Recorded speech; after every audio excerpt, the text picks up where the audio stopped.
آپ 100 مرتبہ کرتے ہیں، 200 مرتبہ کرتے ہیں، ایک تسبیح کرتے ہیں، بعض اوقات لوگ لاکھ دفعہ آیت کریمہ بیٹھ کے کر رہے ہوتے ہیں. تو اب ہمیں تو نہیں پتا کہ اس لاکھ دفعہ سے اللہ تعالیٰ راضی ہوئے ہیں یا نہیں. ویسے اس نے جب کہا ہی نہیں، مانگا ہی نہیں لاکھ دفعہ، تو ہم نے اپنے پاس سے بنا لیے. نہیں، میرے خیال ہے 1.25 ہے، شاید میں غلطی کر رہی ہوں. پتہ نہیں 25 اور کس نے بڑھائے ہیں، کس نے اپنے ہاتھ میں قانون لے لیا. خیر، اب یہ ہے کہ ہم تو وہ کر ہی نہیں سکتے، تو ہم اللہ تعالیٰ سے یہ درخواست کرتے ہیں کہ یا رب، ہم اتنی تیری تعریف کرنا چاہتے ہیں کہ جس سے تیری رضامندی حاصل ہو جائے، تو خوش ہو جائے.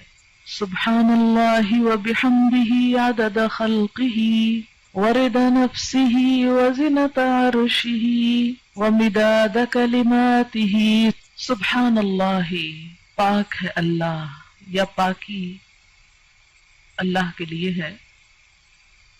وبحمدہ، اور ساتھ اس کی تعریف کے، یعنی اللہ کی پاکی بیان کرتا ہوں اس کی تعریف کے ساتھ.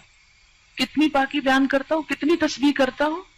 عدد، تعداد، گنتی، خلق ہی، اس کی مخلوق کی، یعنی جتنی اس کی مخلوق کی تعداد ہے اتنی دفعہ میں اللہ کی تسبیح کر رہا ہوں. تو اب جب ہم تسبیح کرتے ہیں، جیسے تسبیح پڑھتے ہیں دانوں کے اوپر، ہم کہتے ہیں سبحان اللہ سبحان اللہ سبحان اللہ سبحان اللہ، یا انگلیوں کے اوپر پڑھ رہے ہیں آپ، تو ایک وقت میں آپ کتنی دفعہ پڑھ سکتے ہیں؟ مثلا 1 منٹ میں چند دفعہ ہی پڑھیں گے نا.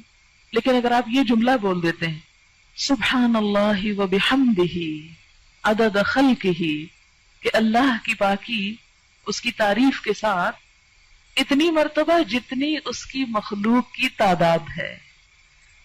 اور اللہ تعالیٰ کی مخلوق کی تعداد کتنی ہے؟ اللہ تعالیٰ خود فرماتے ہیں وَإِن تَعُدُّوا نِعْمَةَ اللَّهِ لَا تَحْصُوهَا. اگر تم اللہ کی نعمتوں کو گننے لگ جاؤ، تم ان کو گن نہیں سکتے، ان کا شمار نہیں کر سکتے. تو ہم تو گن ہی نہیں سکتے.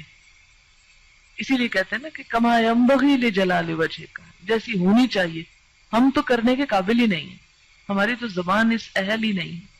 اسی لیے عدد خلقہ ورضا نفسہ، رضا کہتے ہیں رضامندی کو، نفس ہی اس کے نفس، یعنی اللہ کی ذات کی رضا کے مطابق، یعنی اتنی تسبیح، اتنی حمد کہ جس سے وہ راضی ہو جائے. وزنۃ عرشہ، اور اس کے عرش کے وزن کے مطابق. وزنۃ عرشہ، اس کے عرش کا وزن کتنا ہے؟